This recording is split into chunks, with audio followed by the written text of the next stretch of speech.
আজকের বাংলা সংবাদে আপনাদের স্বাগত জানাই। আমি অনন্যা। প্রথমে চলুন শিরোনামগুলি দেখে নেওয়া যাক, তারপরে বিস্তারিত প্রতিবেদন রয়েছে।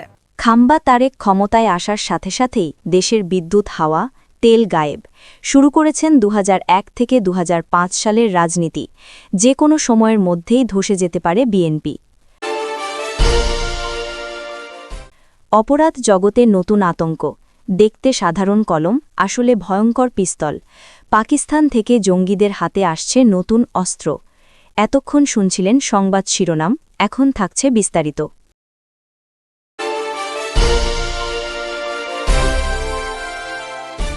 খাম্বা তারিক ক্ষমতায় আসার সাথে সাথেই দেশের বিদ্যুৎ, হাওয়া, তেল গায়েব শুরু করেছেন। ২০০১ থেকে ২০০৫ সালের রাজনীতি। যে কোনো সময়ের মধ্যেই ধসে যাবে বিএনপি। বর্তমানে বাংলাদেশের পরিস্থিতি এক গভীর সংকটের দিকে এগিয়ে যাচ্ছে, যেখানে অপরিশোধিত তেল বা ক্রুড অয়েলের মজুদ শূন্য হয়ে গিয়ে দেশের একমাত্র রাষ্ট্রীয় তেল পরিশোধনাগার চট্টগ্রামের ইস্টার্ন রিফাইনারি বন্ধ হয়ে গেছে। এই সংকটের প্রভাব এখন শুধু তেলের বাজারেই সীমাবদ্ধ নয়, বরং দেশের সবকটি সেক্টরকে ঝুঁকির মধ্যে ফেলেছে। যেখানে তেল সংকটের পাশাপাশি বিদ্যুৎ উৎপাদনেও বিপর্যয়ের আশঙ্কা রয়েছে, সেখানে পুরো দেশের নাগরিক জীবনে অস্থিরতা সৃষ্টি হয়েছে। এই প্রতিবেদনটি সেই সংকটের গভীর বিশ্লেষণ এবং সরকারের সম্ভাব্য পদক্ষেপগুলির বিস্তারিত তুলে ধরবে। ইস্টার্ন রিফাইনারির বন্ধ হওয়ার পর দেশের সংকট। বাংলাদেশের সবচেয়ে বড় তেল পরিশোধনাগার ইস্টার্ন রিফাইনারি। এই রিফাইনারি বাংলাদেশের সবচেয়ে গুরুত্বপূর্ণ তেল পরিশোধনাগার, যা দেশের মোট তেল চাহিদার এক বিরাট অংশ পূরণ করে। ডিজেল, পেট্রোল এবং অকটেনের বড় একটি অংশ এই রিফাইনারি থেকে আসে এবং এটি দেশের গ্যাসোলিন এবং জ্বালানির প্রধান উৎস।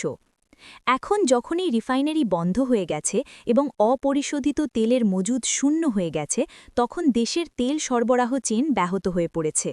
তেলের সংকট শুধুমাত্র যানবাহন চলাচল এবং উৎপাদন ক্ষেত্রে বিপর্যয় সৃষ্টি করবে না, বরং বিদ্যুৎ উৎপাদনেও মারাত্মক প্রভাব ফেলবে। বর্তমানে দেশটি একটি জ্বালানি সংকটের মধ্যে পড়েছে, যা জনগণের জীবনযাত্রায় এক নতুন অস্থিরতা তৈরি করছে। তেলের সংকট এবং জনগণের প্রতিবাদ। বাংলাদেশে চলমান তেল সংকটের প্রভাব সবার কাছে স্পষ্ট। রিফাইনারি বন্ধ হয়ে যাওয়ার পর যানবাহনের মালিকরা তেল না পাওয়ার কারণে তাদের গাড়ি চালাতে পারছেন না, ফলে তাদের কর্মক্ষেত্রেও অচলাবস্থা সৃষ্টি হচ্ছে। জনগণ এই সংকটের জন্য সরকারকে দায়ী করছে এবং এই ক্ষোভ প্রকাশের জন্য বিভিন্ন রকমের প্রতিবাদী কর্মকাণ্ডে অংশ নিচ্ছে। গাড়ি ভাঙচুর, রাজপথে বিক্ষোভ এবং সরকারি গাড়ির সামনে দাঁড়িয়ে প্রতিবাদ জানানোর মতো কার্যক্রম এখন বাড়তে শুরু করেছে। এমনকি কিছু শহরে এমপি মন্ত্রীরাও আক্রান্ত হয়ে গাড়ি ভাঙচুরের শিকার হয়েছেন। জনতা সরকারের প্রতি তাদের অসন্তুষ্টি প্রকাশ করতে শুরু করেছে। বিশেষভাবে প্রধানমন্ত্রীর গাড়ির সামনে প্রতিবাদ দেখা গেছে, যা দেশে বিরাট ক্ষোভ এবং অস্থিরতা সৃষ্টি করেছে। জনগণ দাবি করছে যে তাদের প্রয়োজনীয় তেল এবং গ্যাসের সরবরাহ যেন পুনরায় চালু করা হয় এবং সংকটের দ্রুত সমাধান হয়। বিদ্যুৎ সংকটের সম্ভাবনা।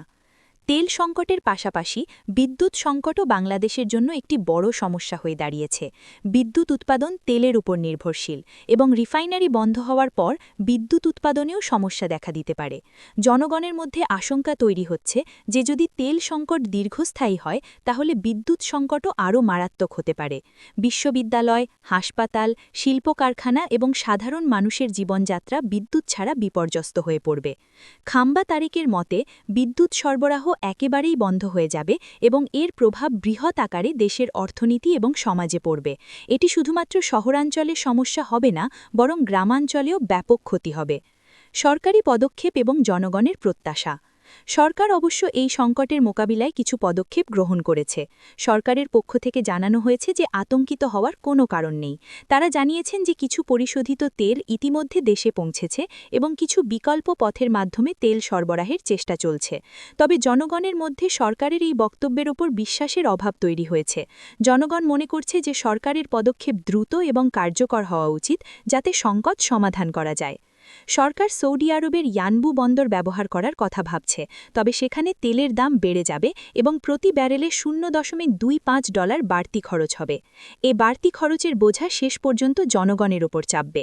জনগণের প্রশ্ন হচ্ছে, এই সংকট সমাধানে যদি দ্রুত পদক্ষেপ না নেওয়া হয়, তাহলে দেশের অর্থনীতি এবং সাধারণ মানুষের জীবনযাত্রা বিপর্যস্ত হয়ে পড়বে।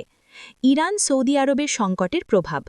ইরান এবং সৌদি আরবের মধ্যে চলমান উত্তেজনা এই সংকটের পেছনে একটি বড় কারণ হিসেবে কাজ করছে।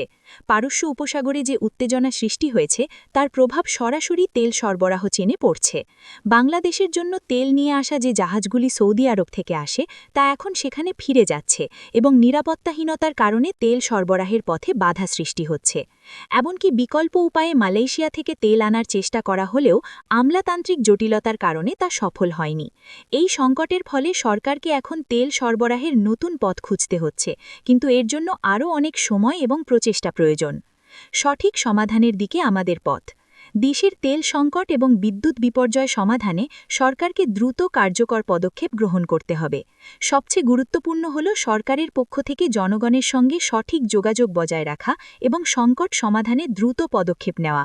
বিকল্প তেল সরবরাহ ব্যবস্থা, সরকারের তেল আমদানির পদক্ষেপ এবং রিফাইনারিগুলির কাজ পুনরায় চালু করার প্রচেষ্টা জরুরি।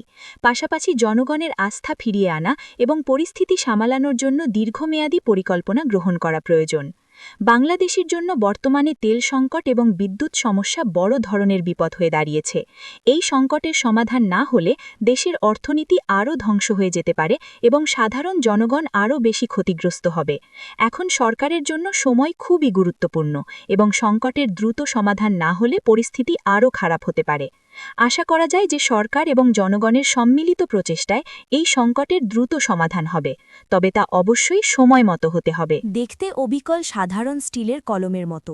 পকেটে গোজা থাকলে বোঝার উপায় নেই এটি আসলে একটি আগ্নেয়াস্ত্র। ঢাকার অপরাধ জগতে নতুন করে উদ্বেগ ছড়াচ্ছে এই পেন গান বা কলম পিস্তল। সম্প্রতি পুরান ঢাকায় এক যুবদল নেতাকে হত্যাচেষ্টায় এমন একটি অস্ত্রের সন্ধান পেয়েছে গোয়েন্দা পুলিশ ডিবি।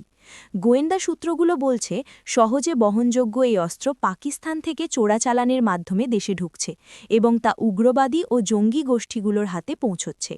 যেভাবে উদ্ধার হল কলম পিস্তল। পুলিশ সূত্র জানায় গত ৩ এপ্রিল পুরান ঢাকার নয়াবাজারে দিনের বেলায় রাসেল নামের এক যুবদল নেতাকে ডেকে নিয়ে গুলি করা হয়। এ ঘটনা তদন্তে নেমে ঢাকা মহানগর পুলিশের ডিএমপির গোয়েন্দা বিভাগের লালবাগ জোন, যাত্রাবাড়ি ও কেরানীগঞ্জ এলাকা থেকে সাইমন ও সোহেল ওরফে পাল্লু নামের দুজনকে গ্রেপ্তার করে। ডিবির কর্মকর্তারা জানান, গ্রেপ্তার কাল্লুর কাছ থেকে একটি সিগারেটের প্যাকেটে লুকানো অবস্থায় একটি পেন গান উদ্ধার করা হয়। জিজ্ঞাসাবাদে আসামিরা স্বীকার করেছেন কালো বাজার থেকে প্রায় ৮০,০০০ টাকায় তারা অস্ত্রটি কিনেছিলেন। ডিবি বলছে সাম্প্রতিক সময়ে ঢাকায় এ ধরনের অস্ত্র ব্যবহারের কোনো নজির তাদের কাছে নেই। যেভাবে কাজ করে এই অস্ত্র, উদ্ধার হওয়া কলম পিস্তলটির ভেতরে কালির বদলে থাকে গুলি। এর ওপরের বোতাম পুশ বাটন বা নিব ঘুরিয়ে ট্রিগার টানলেই .22 বা 25 বোরের গুলি বেরিয়ে আসে। অস্ত্রটি আকারে খুব ছোট হওয়ায় সহজেই পকেটে লুকিয়ে রাখা যায়, ফলে তল্লাশির সময়ও আইন শৃঙ্খলা রক্ষাকারী বাহিনীর সদস্যদের চোখ এড়িয়ে যাওয়ার ঝুঁকি থাকে। এই অস্ত্রে কোনো প্রতিষ্ঠানের নাম, লোগো বা সিরিয়াল নম্বর, ঘোস্ট ওয়েপন নেই, যার কারণে এটি সহজে শনাক্ত বা ট্র্যাক করা যায় না। উদ্বেগ ছড়াচ্ছে জঙ্গি সংযোগ ও পাকিস্তানের উৎস। গোয়েন্দা ও নিরাপত্তা বিশ্লেষকদের মতে বিশ্বে এ ধরনের কলম পিস্তল সবচেয়ে বেশি তৈরি ও ব্যবহৃত হয় পাকিস্তানে। দেশটির বিভিন্ন অবৈধ অস্ত্র কারখানায় যেমন দারা আদমখেলে এগুলো হরহামেশাই তৈরি হয়। সূত্র বলছে অত্যন্ত সুকৌশলে ভূগর্ভস্থ চোরাচালানের মাধ্যমে পাকিস্তান থেকে এই প্রাণঘাতী অস্ত্র সরাসরি বাংলাদেশে আনা হচ্ছে। শুধু ঢাকা নয়, দেশের দক্ষিণ পশ্চিমাঞ্চলেও উগ্রবাদী গোষ্ঠীগুলোর হাতে এই অস্ত্র ব্যবহারের তথ্য আইন শৃঙ্খলা রক্ষাকারী বাহিনী পেয়েছে। বিশেষ করে খুলনা অঞ্চলে চরমপন্থী ও জঙ্গি গোষ্ঠীগুলোর কাছে এই অস্ত্র পৌঁছে যাওয়ার খবর নিরাপত্তা বিশ্লেষকদের ভাবিয়ে তুলেছে।